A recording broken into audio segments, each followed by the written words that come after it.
And can you hear me? Yes. Good morning. My name is Michelle Schur, and I work here at B'Nai Torah. I do a lot of different things here. I am a social worker, and I do senior programming, interfaith programming, mental health programming, a whole bunch of stuff that I bring here. And today is the first of 4 mental health wellness workshops that we have going on today. This season, this is the first one. So I welcome all of you, and I'd like to introduce our wonderful facilitator today, Dr. Cynthia Collins.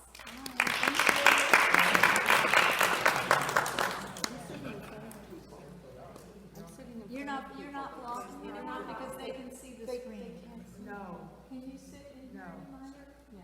It's not good. So I probably don't need a microphone, but if you have trouble hearing me, just raise your hand. But typically I'm asked, already you have trouble hearing me? Okay. If you have any trouble hearing me, let me know. Raise your hand. I don't want you to miss anything. But if I use the microphone, sometimes I've been asked to put it down. It's almost too booming, but you tell me. I'll use it if I need it. Okay, I'm so happy to see all of you. This is great. This is about transitions, which has a little bit to do with age.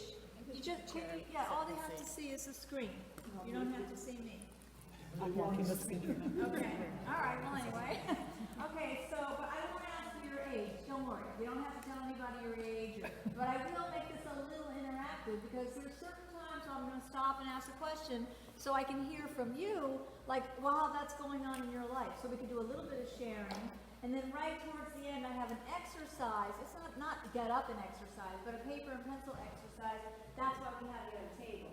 All right, so it's a short thing. It's nothing you necessarily have to even share with anyone else here, but I like you to be doing something interactive. For one thing, I can't lose anybody to sleep. I got to make sure you're awake, right? So I'll have you doing some activity there.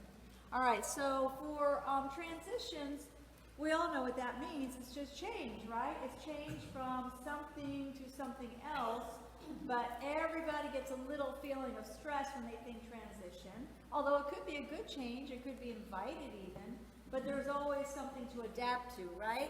And that's really what my main gist is about this, is what are some of the hallmarks of going through a transition?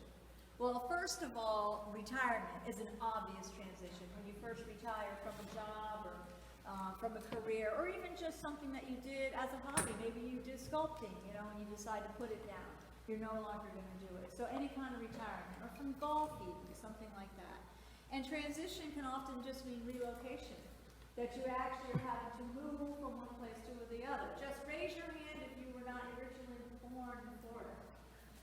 Yeah, see, so everybody here can relate to that you've had to transition from one place, at least one place to another, for many of us, right? So relocation is a big deal. It could even be in the same state, relocating. I talk to a lot of patients that I have that are older, where one or other of the spouse passes away, and then because of the way the money is at that point, they actually have to move. They have to relocate to be able to afford the mortgage of another home, things like that. So that's another way of transition. Health concerns are automatically a transition. A health concern means you need to change. Even if it's just here, you've got this change of taking a medication. That's already a type of transition. And maybe it's even more serious. You have to start changing your diet, or you have to keep getting more checkups or scans, or with heart disease, you're always checking things. So this brings us into the fact that these transitions aren't just physical. Now they're becoming mental, right? Because do you really think of yourself as a sick person? Or are you a healthy person who happens to have gout? Or are you a person who followed along with your family line, and now you also have the diabetes everybody else in the family seemed to get? You see what I mean? A lot of these are transitions that you may not have chosen had you had the ability to choose, and we're going to talk about that today. When it comes to health concerns, there are many instances where there are things you can do, but we still have to deal with the transition, small or large. What's small to one person may be large to another.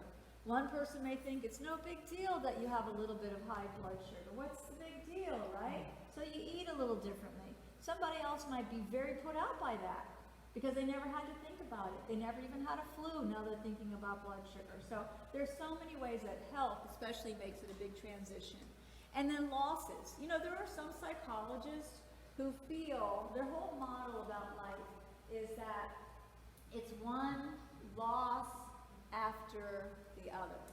They don't necessarily mean that in a depressing way, although we do need to talk today about what if that begins to feel depressing. They really mean to say that as you go from age to age to age, you're losing some of the potential things you could be and do. As you get older, you might lose the job you had, and then what happens when you're much older in your 7th, 8th, 9th decade, well, you're going to get to 100 later, but what happens then? You lose friends as well, right? You lose loved ones, you lose family members. That's a very big transition. That's something that requires being accustomed to or adapting to. So we're not going to only talk about what the problems are today, but I'm going to give you some ideas and maybe some solutions on how to deal with transitioning. Another transition would be the fact that you can feel isolated. Now, to truly be isolated would mean that you're living somewhere where you can't get out, right? Someone who's homebound or someone who's in a place where they don't have transportation, something like that. But you can feel isolated without being truly physically isolated. And here is probably the one I hear the most about from all the patients I have that are in their 70s, 80s, 90s, this. This seems to make everyone feel isolated. This is an iPhone. Okay, how many people have one? How many people would like to throw it in the lake?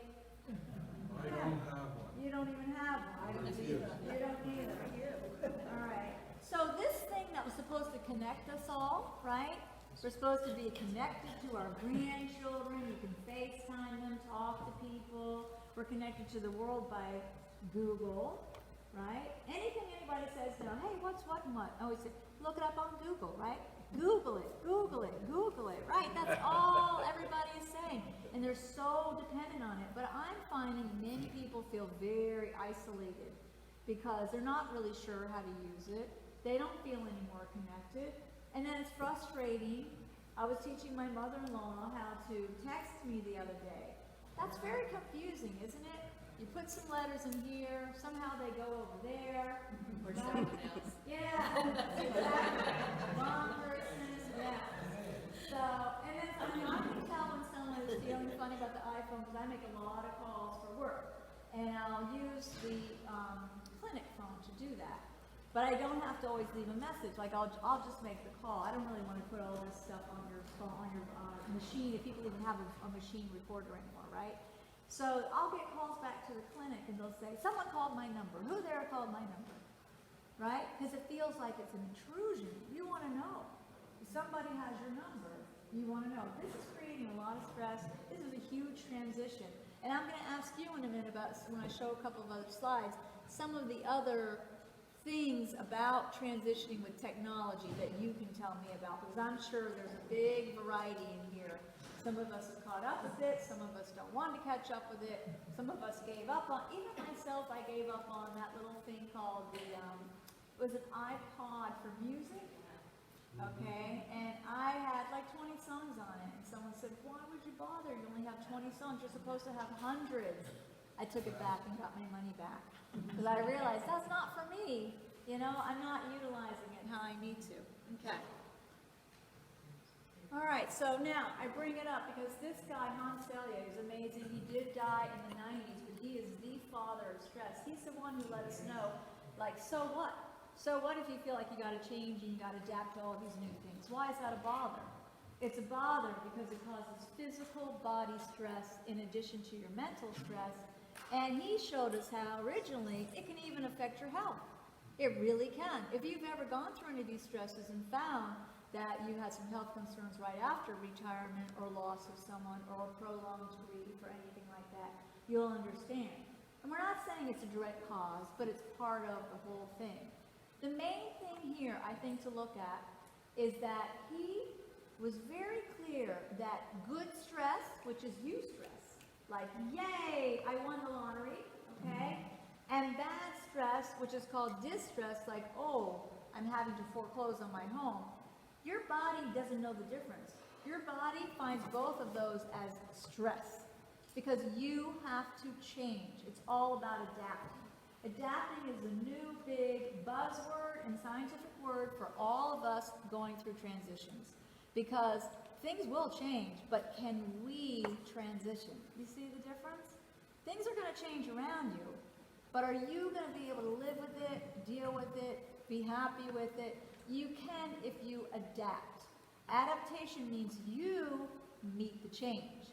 And I'm going to show you later some really, really good research showing how people who are, just because you're here right now, number one, and people who are doing well in the 70s, 80s, 90s, they are very good at adapting. How do we know? You're here.